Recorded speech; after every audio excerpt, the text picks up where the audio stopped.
కాలు ముక్కలు ఆడేసుకుంటాను. వాళ్ళ మీద రాయి పడేసుకుంటాను. రాయి వేసుకుంటే ఇంకా మంచిది.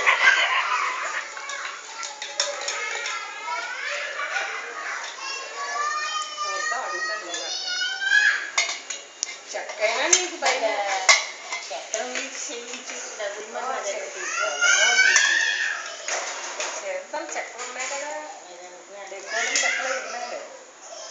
కానీ మరి వేడి కూడా ఓర్చుకుంటారు. ఏం చేయాలి మరి మరి సిమెంట్ కదా, అది సిమెంట్ సొంతంగా చేయించుకుంది ఇంటికి. మరి వేరే చెక్క ఎట్టడం బల్ల ఎట్టడం కదా, ఇది దొరుకుతున్నాను. బల్లలంటే భయం. అదే టైం పెట్టి నెట్టి ఇటుకలు ఎట్టి సిమెంట్ ఇవన్నీ చేసి పెద్ద ఏతన అయిపోతాయి. చెక్క అయితే మనం దేనికైనా ఉపయోగించేసుకోవాలి. మళ్ళీ అది చేయించినా మళ్ళీ ఎవరికైనా అతికించుకుంటే తీసిచ్చేయాలి. తీసేయాలి. ఆ చెక్క అయితే పర్వాలేదు. చెక్కదైతే మనం బల్ల తీసేసుకుంటాం కదా. అది అలాగనే లేకపోతే దీనికైనా డబ్బులు దానికైనా అవుతుంది అనుకో. చాలా చోటు కూడా బాగోలేదు.